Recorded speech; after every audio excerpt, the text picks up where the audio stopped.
for the middleman is out. We can use that for something else. So you realize that if we buy directly, we can even reduce the rates of NAWEC. So this is what everybody has come to realize. Also, the Arabs buy a lot of gold from Africa, but through London and other Western countries, which is not correct. They could have bought gold directly from us. So this trade between Africa and the Arab world, through intermediaries, should be eliminated, and everybody agrees to that. Of course, also when you have an organization that doesn't have a secretariat, you're asking for trouble. A typical example is the Africa, South America summit, they call it, or the non-aligned movement. They have no secretariat, they have no secretary general. Whoever is the chairman, and then after so many years, somebody organizes it, and then the next person hosting it becomes the chairman. So my contribution was that, well, we should avoid these middlemen, get rid of them in our interaction.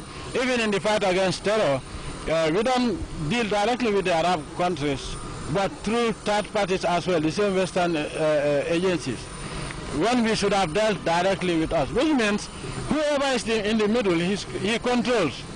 He wants, if I'm in between you and your friend, I will tell your friend what I want him to hear. And I'll also tell you from your friend what I want you to hear. What I don't want you to hear, you will not know. So this is a recipe for conflict or mistrust. So with regards to the issue of the secretariat, I urge that there should be a proper secretariat with a secretary general, officials that would administer whatever we have agreed upon. For example, all the resolutions of the Africa-South America Summit, there's no implementing agency. So the next meeting we meet, then somebody that who is going to host it will prepare a report and say, well, so far this is what has happened. And that's not a serious thing. So in the case of the Arab-Africa Summit and the Africa-South America Summit, we should have proper structures that will administer and make sure that resolutions or declarations are implemented to the letter. And we all realize that it is also very is necessary and is long overdue. The other aspect of it also is to host it every 3 years. The world is so fast evolving, things are changing so rapidly, that it is not prudent to hold a summit once every 3 years, especially when you don't have a secretariat that is going to take care of make up the follow-up, what has been achieved and what has not been achieved, what has been implemented and what has not been implemented. So we also suggested that the time frame should really be reduced. And so, but everybody left. This is one of the best organized Arab-Africa Summit. Okay, all right, Your Excellency, the summit comes at a time also when, as you said, the world is moving fast, and we've realized that the Kuwaiti government, that is the Kuwaiti emir, has proposed a significant amount of money that he will pump through the Kuwaiti fund for African countries or for development countries to access. And we've also seen that, Your Excellency, you've made a also another. We've also proposed that countries, or member countries of the Arab Africa Summit should come up with at least 5%, which they should pump into a fund which will be accessible to member countries. How significant is this, given that the Arabs and Africans are trying to diversify their development? Well, this is very important, because if our relationship is based on just one side borrowing and we are not contributing anything, it makes one dependent on the other, and the relationship is not going to last. And of course, also, if we say we are partners, if I have to eat lunch every day in your house and you have never even eaten breakfast in my house, then there's something wrong with the partnership.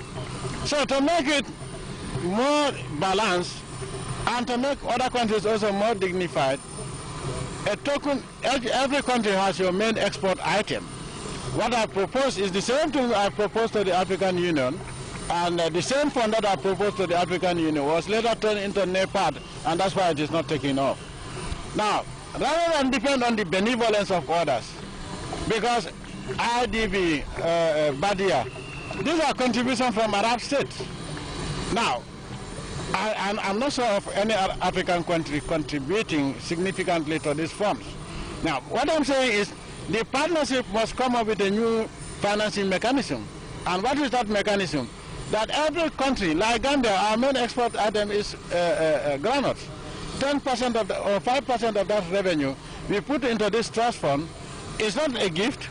So anybody who wants a project to implement quickly, you can access based on your contribution or based on the scale of the project.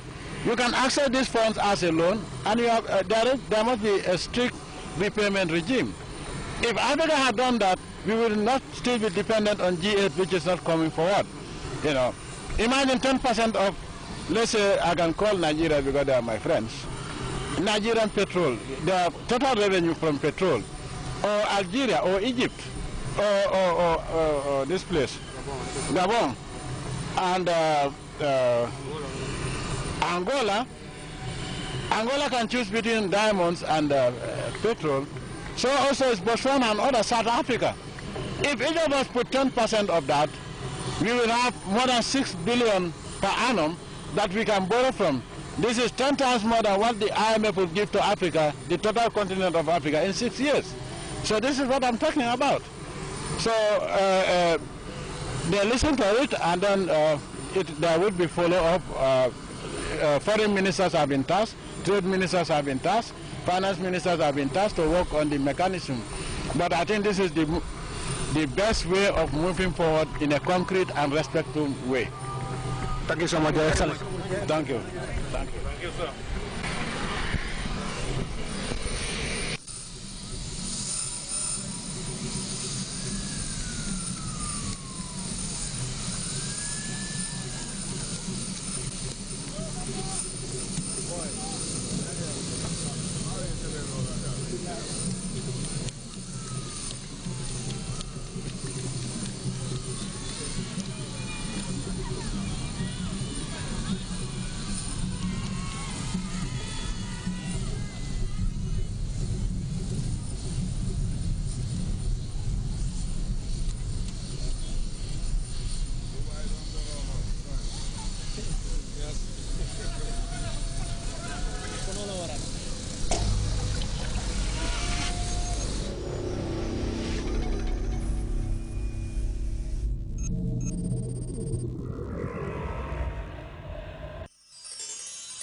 Thank you.